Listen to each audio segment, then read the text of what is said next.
Hai kawan-kawan, balik lagi sama gua Muhammad Rizky Saputra. Jadi di konten kali ini gua lagi di kamar lagi, gua lagi di rumah. Yep.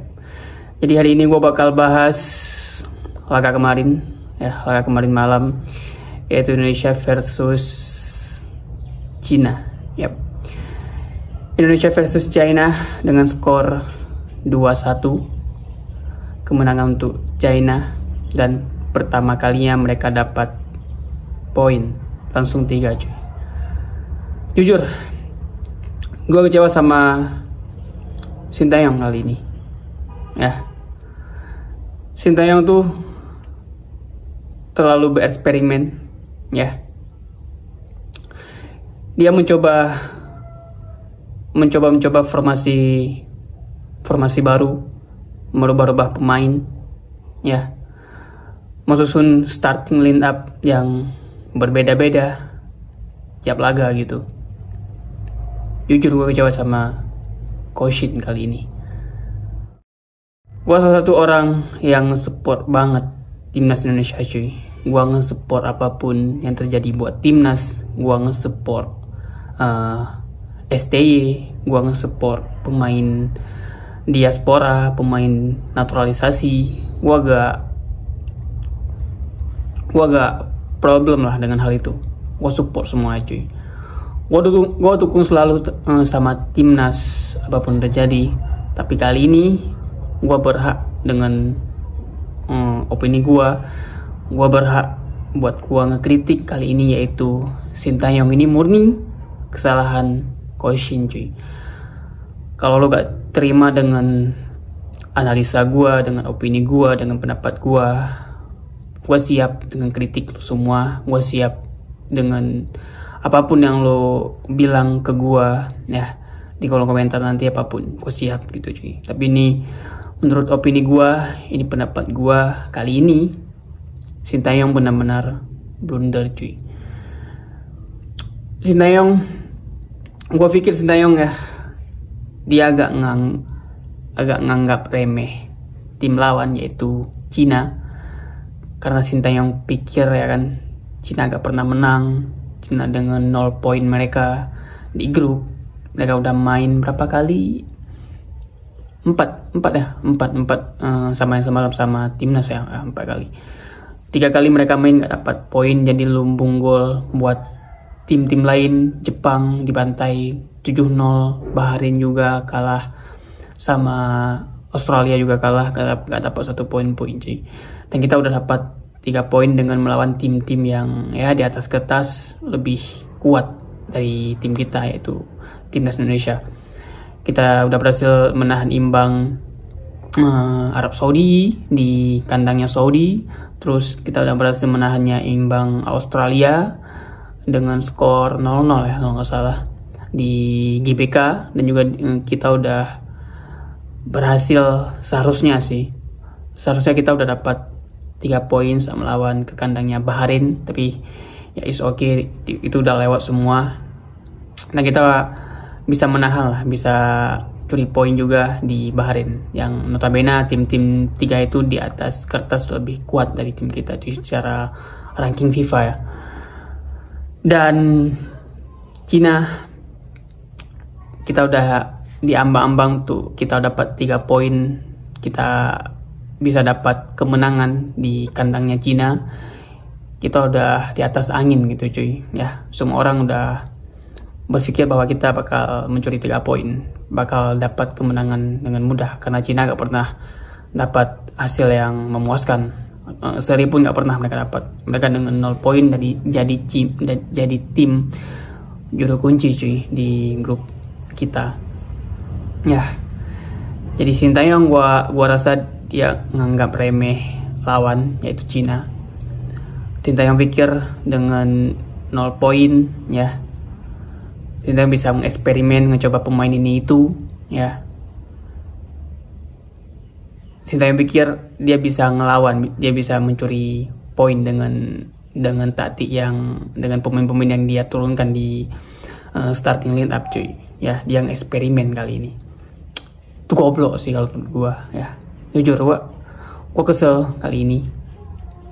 Gue kecewa cuy. gue bukan orang yang ngekritik Sintayong. Gue orangnya gini, kalau gue support timnas Indonesia apapun itu, kalah maupun menang. Tapi kali ini gue bukannya gak terima dengan hasil ini, tapi kali ini gue gak terima dengan taktiknya Koshin lah ya. Agak goblok gue pikir cuy ya. Kenapa di laga sepenting ini ya seharusnya kita bisa dapat 3 poin ya. Kita berada di 2 klasemen seharusnya kalau kita menang atas Cina, dan kita menjaga asa untuk lolos ke Piala Dunia 2026. Kenapa untuk ngecoba-coba pemain gitu ya kan, ngecoba-coba startingnya, ngecoba-coba taktiknya, eksperimen di laga sepenting ini gitu cuy ya. Lo lihatlah starting line up-nya ya kan, 3 back loh, 3 back itu posisinya back kiri ya, itu dimainin bareng gitu cuy. Ada Shen Patinama itu posisinya back kiri, ada Kelvin Verdong juga tuh back kiri, ada Nathan itu juga back kiri. Itu 3-3 dimainin bareng anjing, 3-3 dimainin bareng gitu ya kan. Itu semua posisi mereka itu sama ya, walaupun Nathan ditaruh di gelandang gitu gak cocok, gak sebagus Tom Hill, agak sebagus di posisi aslinya di back kiri gitu. Jadi kenapa dipaksain mereka ini bermain 3 gitu ya kan, posisinya sama, itu back kiri semuanya, itu dipaksa buat main bareng gitu cuy. Terbukti di menit berapa itu golnya kemarin, gol pertama dari Cina. Itu kesalahan besar dari Shen Patinama, dia ngebiarin bola, dia pikir udah out, terus disambut bola sama pemain Cina, terus gol gitu. Lihat ada startingnya di kiper udah oke lah, Martin Paes ya. Kiper udah oke, itu untung aja gak diganti sama Hernando gitu cuy, gak eksperimen lagi. Itu kiper ada Paes, terus di back ada Messi Lager duet sama Jai Izes. Terus di back kanan gue habis pikir di back kanan kenapa Asnawi ditaruh sebagai starter, terus jadi kapten juga gitu cuy. Gue habis pikir aduh, pemain sekelas Asnawi gitu ya, pemain sekelas Messi Lager sama Bang J gitu kalah gitu men, kalah sama Asnawi ya. Asnawi tetap jadiin kapten. Gue gak habis pikir sama Sintayong, gak ada men, gak ada jiwa pemimpin di Asnawi itu, gak ada sama sekali, gak ada. Lo lihat lah pas ini nih ada momen ya kan, Bang J itu protes tapi Asnawi di mana?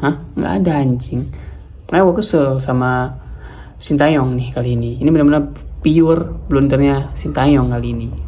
Dia tuh salah menurunkan starting line up-nya gitu. Asnawi diriin starter ya, Sandy Walsh dicadangin, sama Eliano dicoret gitu. Habis pikir gua. Dan back udah betul ya, back udah bagus lah kalau back Messi Lager sama Bang J gitu, dua di tengah, terus back kiri Verdong ya, itu udah bagus lah. Terus depannya itu ada Shen Patinama di samping, di sayap. Terus tengah itu diduetin Ivar sama Nathan anjing, benar-benar jelek banget kemarin mainnya pas lawan Cina, jelek banget ya. Gue kritik, gue kalau emang bagus gue bilang bagus, kalau emang jelek gue bilang jelek gitu cuy ya. Nggak gue bela-belain mau siapapun itu, nggak gue bela-belain men. Gue support timnas, gue pendukung sejati timnas. Gue bukan fan FOMO ya, pas menang doang gue dukung, pas kalah gue hujat-hujat, enggak. Tapi gue kritik apa yang gue lihat, apa yang gue nonton gitu ya. Gue kritik itu apa yang salah, gue kritik siapa yang salah, bukan siapa yang salah. Sintayong, pemain ini, Tom He, Bang J, Martin Paes, Messi Lager, Siapa lagi, Struik, orang Mangun, pokoknya semua pemain kalau salah gua kritik semua cuy. Gak ada pemain-pemain bintang, gak ada pemain diaspora cuy. Pokoknya kalau salah, kalau bagus gua bilang bagus, kalau jelek gua bilang jelek gitu. Nathan benar-benar buruk dia main kemarin, benar-benar buruk cuy. Benar-benar buruk banget dia main. Banyak banget kehilangan bola, ya, kehilangan bola. Ivar lumayan lah, tapi gue nggak habis pikir sama ST ini lagi. Kenapa pemain sekelas Tom Hee, ya, sekreatif Tom Hee, pemain yang benar-benar visi yang ada visi bermain ya di gelandang kita sekarang, yang benar-benar kreatif, itu cuma Tom Hee, ya, gak ada selain Tom Hee. Ivar, Nathan, Marcelino,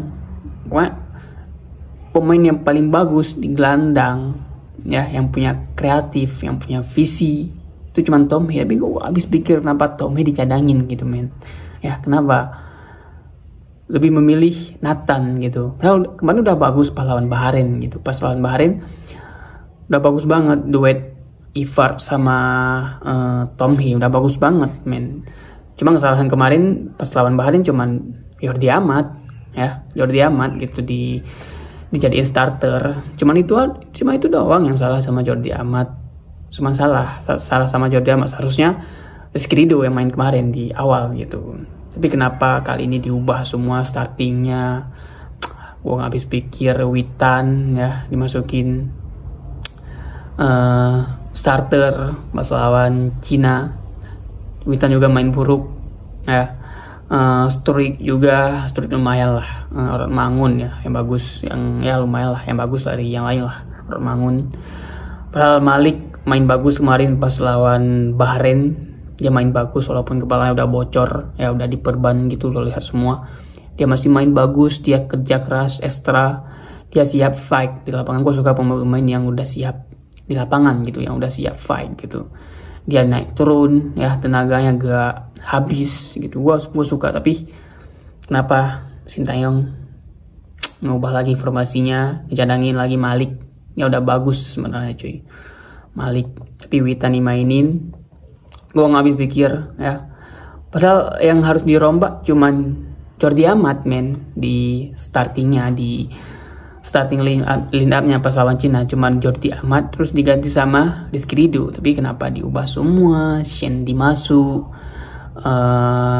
Nathan, Witan, Asnawi yang paling buruk banget tuh. Asnawi terbukti kan, habis Asnawi keluar langsung, ya, Asnawi keluar masuk Arhan langsung main bagus, aliran bola lancar dari samping. Arhan beberapa kali crossing bagus banget, hampir berbuah gol lah dengan Arhan masuk gitu kan. Crossing dia bagus, dan dia juga dengan lemparan maut dia ke dalam kotak penalti dan membuahkan hasil gol dari Tom Hee, ya, itu ada balasan 2-1. Tapi waktu ya nggak bisa kita tunda, itu udah hampir habis babak kedua kemarin, waktunya udah 86 ya kalau nggak salah.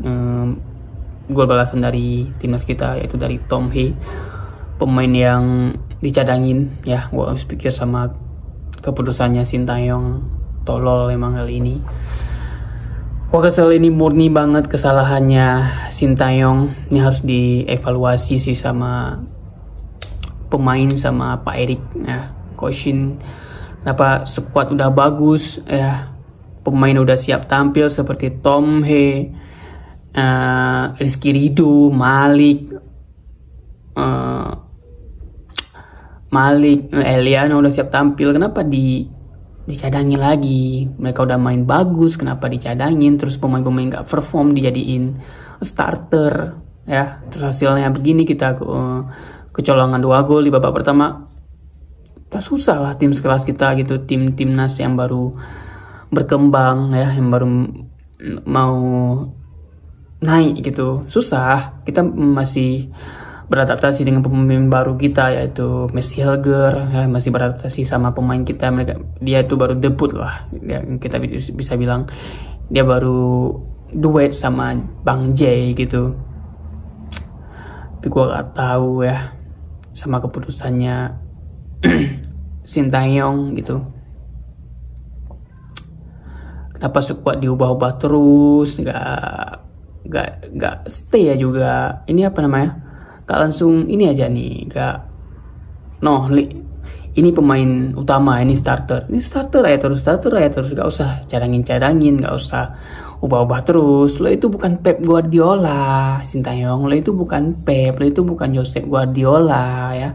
Ini gak usah sok-sok paling punya taktikal lah ya. Lo itu bukan Pep, bukan juga pemain lo itu bukan pemain Manchester City gitu, bukan pemain yang berlabel bintang gitu, yang tier 1, enggak.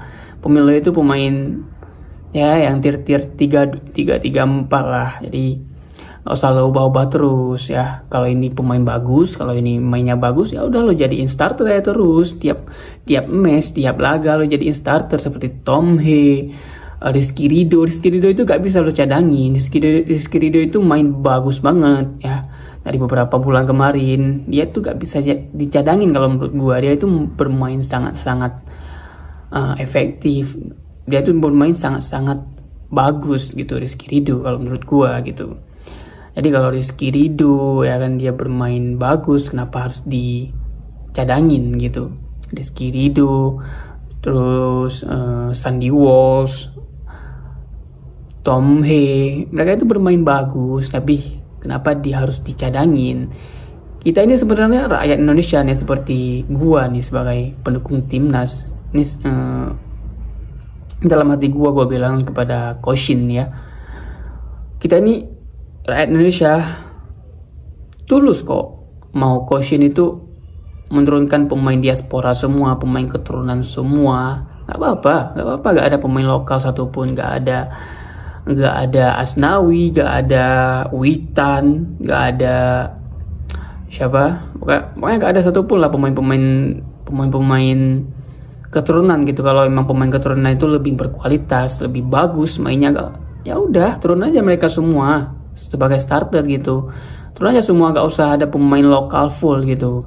Kalau pemain lokal performanya gak perform gitu, seperti Asnawi, Witan kemarin ya kan. Pemain diaspora juga begitu. Kalau pemain diaspora, pemain keturunan gitu gak perform, gak main bagus, ya udah cadangin aja, ganti sama pemain lokal, full lokal, jadi gak apa-apa.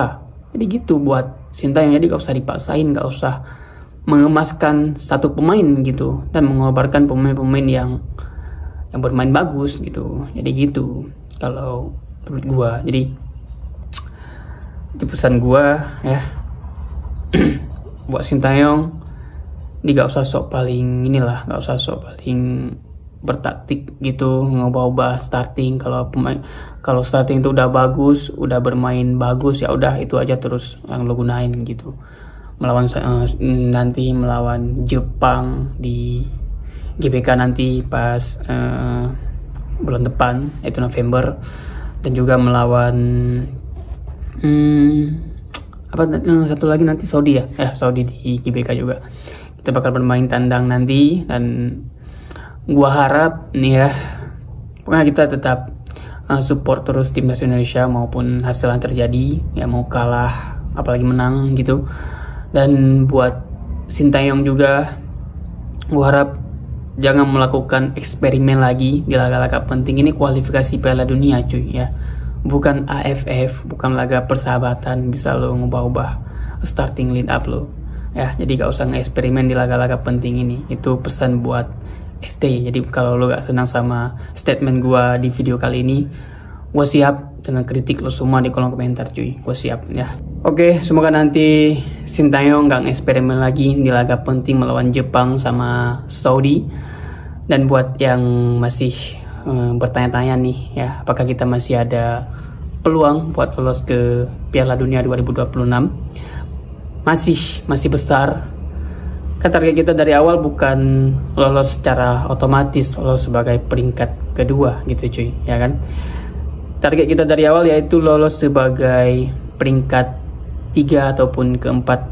Kita lolos ke round 4, terus di round 4 itu kita bisa lolos ke Piala Dunia. Itu target kita dari awal gitu cuy.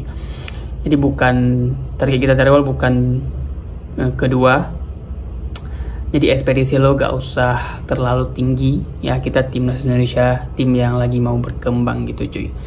Yap, jadi gitu aja penjelasan gua hari ini, konten gua kali ini. Itu statement gua, itu opini gua. Kalau lo gak setuju, silahkan komen di bawah ya. Kalau gua salah, silahkan komen di bawah. Oke. Jadi cuaca juga udah panas banget, baterai gua juga udah hampir habis. Sampai ketemu di video gua selanjutnya. Gue Putra. Assalamualaikum. Bye bye.